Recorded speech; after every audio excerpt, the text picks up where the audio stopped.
இன்னைக்கு நான் அதுவும் கெட்ட வார்த்தை பேசல.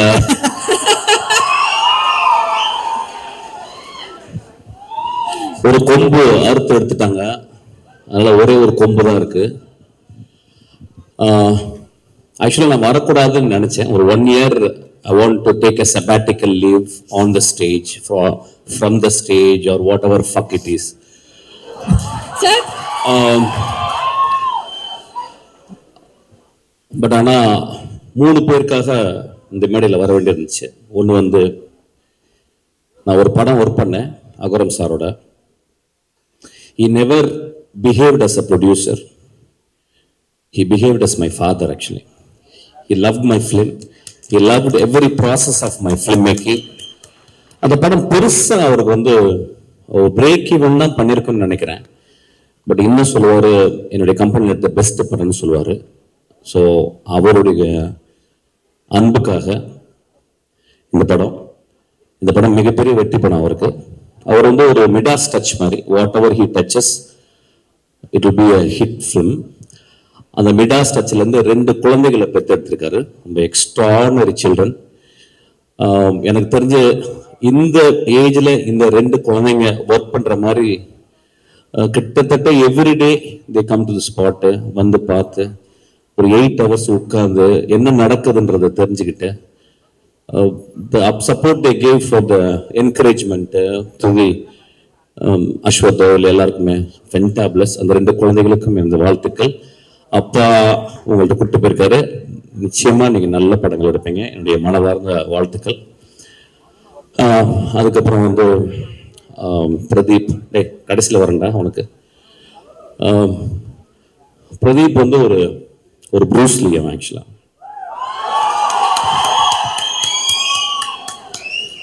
இன்னும் அவன் எதுவும் ஃபைட் படம் பண்ணலை. ஒருவேளை என்கிட்ட பண்ணாலும் பண்ணுவான்னு நினைக்கிறேன்.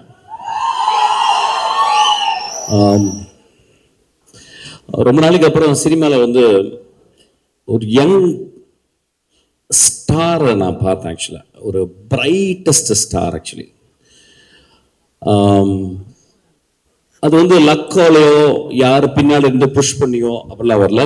Is sweat is as up. Actually he came out with a bang and next படம் பிக்கெஸ்ட் பிக் பேங்.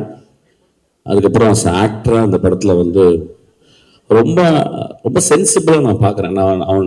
அவனுக்கு நான் தான் ஆன்டகானிஸ்ட், நான் தான் வில்லன் இந்த படத்தில். அவனுக்கு நல்ல வில்லன் ஆக்சுவலாக.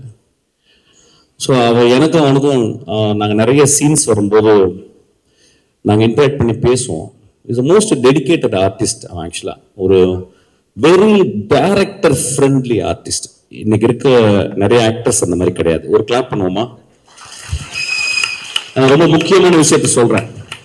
ஒரு டைரக்டரா எனக்கு தெரியும், not that many people are very director friendly actors. ஒரு 4 படம் வந்தவொடனே ஈகோ வந்துடும். அப்புறம் ரசிகர் மன்ற தலைவர்கள் பாலெல்லாம் ஊற்றுவாங்க. அதுக்கப்புறம் உயரமே ஆகாம 2 அடி வளர்ந்துருவாங்க. அதுக்கப்புறம் வந்து நுனிநாக்கு ஆங்கிலம். அப்புறம் 200 பேர் பின்னாடி வருவாங்க, எதுக்கு வராங்கன்னு தெரியல. then they forget actually. but on the spotல மோஸ்ட் ஹம்பிளஸ்ட் ஆக்டரா நான் அவனை பார்த்தேன். என் தம்பி இருக்கான் விஜய் சேதுபதி. அது இந்த இடத்துல பேசக்கூடாது, நான் ட்ரெயினில் பேசிக்கிறேன். ரொம்ப ரொம்ப ஹம்பிளா.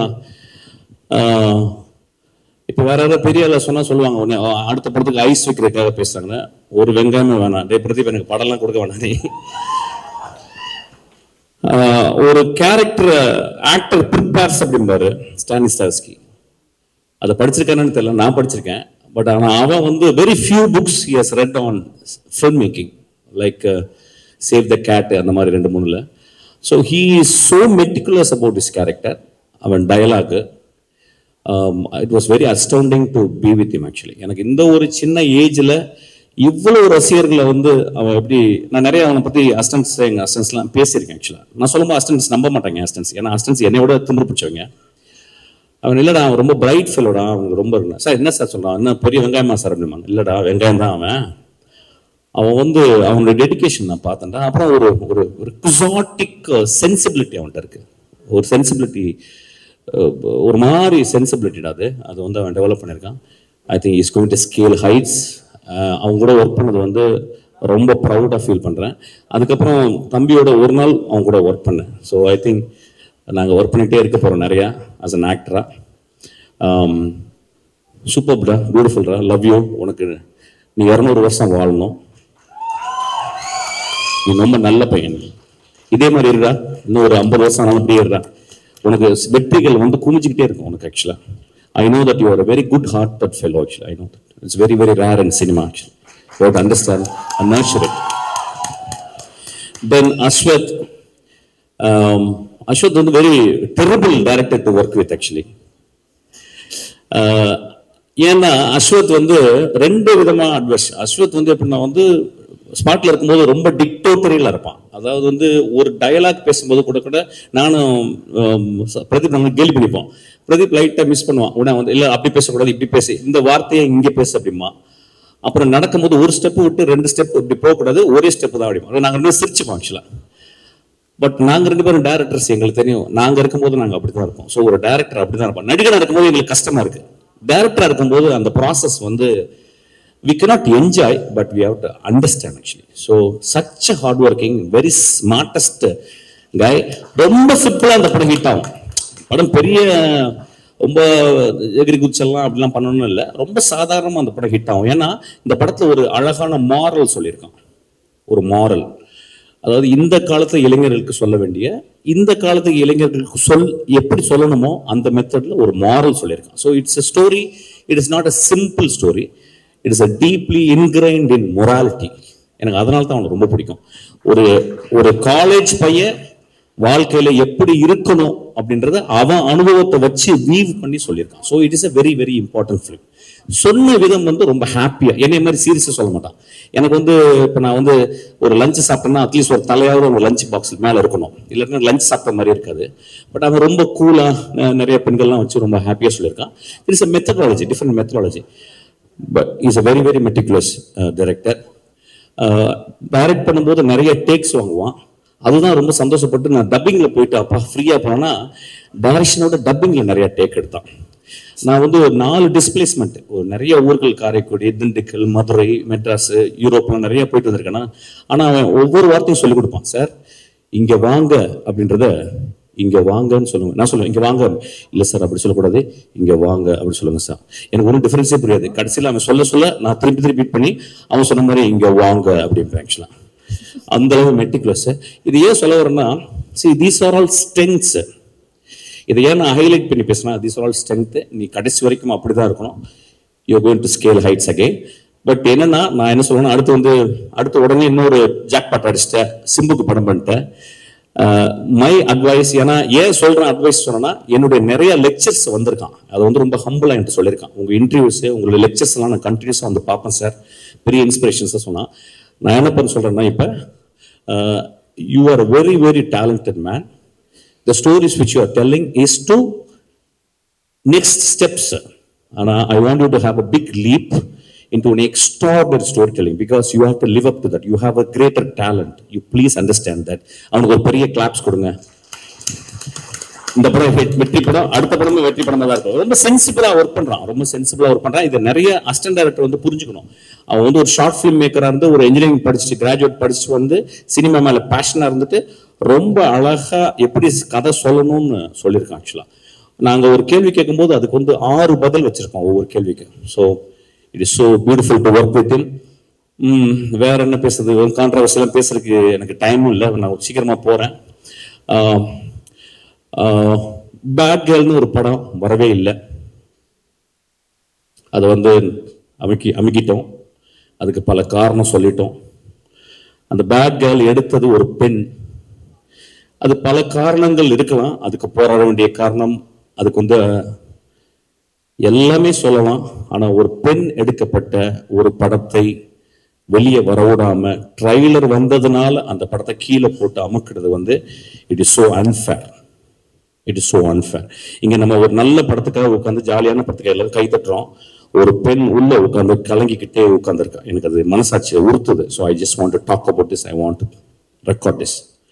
ஸோ சினிமாவில் இருக்கவங்க எல்லாருமே சேர்ந்து, ஈவன் பொலிட்டிஷியனோட பேசி, அதை கட் பண்ண வேண்டிய இடத்த கட் பண்ணி, சென்சார் பண்ணி, அந்த படத்தை திரைக்கு கொண்டாடணும், ஒரு பெண் டைரக்டர் ஆகணும், ரொம்ப இம்பார்ட்டன்ட். It's very important. ஒரு 40 வருஷத்துக்கு 20 வருஷத்துக்கு ஒரு பெண் டைரக்டர் தான் வரா. அந்த பெண் வரணும். அந்த படத்துல நிறைய விஷயங்கள் சொன்னாங்க. ஆனா எக்ஸ்ட்ராடனரி ஃபில்ம் மேக்கிங் அந்த படத்துல நான் ட்ரைலர்ல பார்த்தேன். So we have to, it is not that we should talk against people, politicians or something. அவங்க சொல்றது நியாயம் இருக்கும். பட் எல்லாருமே கருணையோடு நினைத்து பார்த்து அந்த பெண் குழந்தை ஒரு படத்தை செய்திருக்கிறாள். அந்த படத்தை வெளிவரதுக்கு நம்ம எல்லாரும் கேட்டுக்கணும், கெஞ்சி கேட்டுக்கணும்னு நான் கேட்டுக்கிறேன். Thank you so much.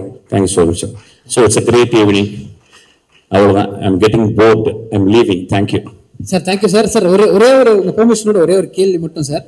கேள்வியா? ஆமா சார். அங்கே காட்டுறீங்க. ஓகே சார், நீங்க இப்ப ட்ரெய்லர்ல பயங்கரமான பிரின்சிபலா வந்திருப்பீங்க. ஒரு ஸ்டூடெண்ட்டையும் பார்த்த உடனே உங்க டாப் ஆஃப் த மைண்ட்ல ஏதாவது ஒன்று தோணும். ஒரு சில ஸ்டூடெண்ட்ஸோட போட்டோ போறோம், உங்களுக்கு என்ன தோணுதோ நீங்க சொல்லலாம் சார். டாப் ஆஃப் த மைண்ட்ல ஒரு கெட்ட வார்த்தையில சொல்லிட்டு போறேன் சார். அதான் நீங்க ஸ்டார்டிங்லேயே சொல்லிட்டீங்களே சார் ஒரு வார்த்தை. பார்த்தலாமா சார்? பொறுக்கி, இனிய பொறுக்கி. Okay sir. பெரும்பொறுக்கி, இனிய பெரும்பொறுக்கி. இன்க்ரீஸ் ஆகிட்டே போதே சார். இவளை நான் ரிஜெக்ட் பண்ணிட்டேன் என் படத்துல. நான் தான் ஃபர்ஸ்ட் பண்ண வேண்டியது. ரொம்ப அழகா இருந்தாங்கிறதுக்காக ரிஜெக்ட் பண்ணிட்டேன். ஏன்னா எனக்கு கொஞ்சம் மிட் ரேஞ்சில் வேணும், ரொம்ப டவுன் டு எர்த்தா, பக்கத்து வீட்டு பொண்ணு மாதிரி வேணும். அவ ரொம்ப அழகா இருந்தா, அதனால ரிஜெக்ட் பண்ணேன். சாரி டி. You understand what I'm saying? You want me to say in English or Hindi? Okay, it doesn't matter. யாருன்னு கேட்பாரு? இதெல்லாம் ஒரு ப்ரிப்பரேஷனா சார்? என்ன நீங்க நான் இதெல்லாம் கெட்ட வார்த்தை பேசுறேன். டேய், so kind of you sir. Thank you. என்னை விட ஒரு நல்ல ஒரு பாப்பீங்க பாருங்க. டேய் மாத்திர ஓகே. இல்ல, அந்த பையனை பத்தி சொல்லிடுறேன். சி, ஒரு சினிமால நடிகனுக்கு நம்ம வந்து ஃபேன்ஸ் இருக்குவாங்கல்ல, இப்ப வந்து ஒரு காம்பேர் பண்றதுக்கு ஃபேன்ஸ் இருக்கும். Very important. Thank you sir. சீக்கிரம் மாத்திரு. ஒரு கண்ணு தெரியாத மான்ஸ்டர். இந்த சினிமால ரொம்ப கம்மியே நல்லவங்க இருக்க இடத்துல, நிறைய கெட்டவங்க இடத்துல ரொம்ப கஷ்டப்பட்டுக்கிட்டு ஏதோ மேனேஜ் பண்ணிக்கிட்டு சீக்கிரமா சினிமா விட்டு வெளியே போற ஒரு டைரக்டர் சார். இல்ல சார் சார் அந்த வார்த்தையை எங்களால் கண்டிப்பா ஏற்க முடியாது. கண்டிப்பா ஒரு பெரிய கைத்தட்டல் சாருக்கும் இந்த இடத்துல கொடுக்கணும் அப்படின்றது ஆசை.